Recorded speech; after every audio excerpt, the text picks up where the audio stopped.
I'm Gary Strigler. This will be the third video, I guess, on the process of making this door, which actually started out as a single door. In the first video, we talked about how do we cut the pattern into this door. Then the second video was on how do we actually get rid of the particle board fill, which is what you get when you cut a solid core door down the middle, and replace it with a solid wood style. Now we've installed the door, and there's one more little trick I want to share about this. So often on a twin door like this, for it to be able to push back in, you need a pretty good groove in between, because as the doors swing in, this is an 1 3/4 door, they tend to hit on the back side. But with this nice pattern that we've got there, we want to keep this groove pretty small in the middle. I mean, sometimes you put like a little flat astrogal piece in there, but that really wouldn't look good with this pattern we've got. So this door has barely an 1/8 inch crack, and yet it will open. How did I get it to do that? So normally, I've got a couple scraps that we're trying to demonstrate. Normally we would take and bevel both doors back about 2 degrees from the long point, so that when they open, that bevel allows it to have clearance.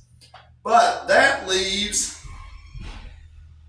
a really good sized gap in the back. So on this, I did what's called a reverse bevel. And that means that this door, normally you'd think of this door to be beveled like this, so that when it opened, it would swing open. It's actually beveled the opposite way. Excuse me, I just said that wrong. Normally you'd think it would have a big bevel this way, so that when it opened, you'd miss it.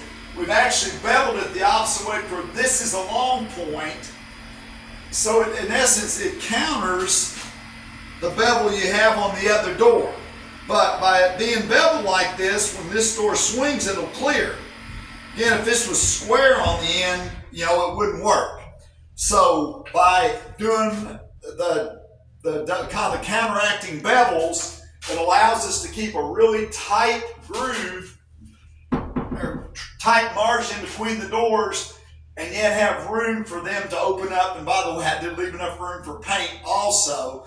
Now, the only thing about this that you have to realize is, and I talked to my client about this, once you do that reverse bevel, this door has to be the first door to open, because this door is beveled under this way. If I tried to open it, it'd hang up. But, if we put like an astragal on there or something to cover that gap, it'd be the same way. So if you got a pair of twin doors, it's really important to get a great look from one side.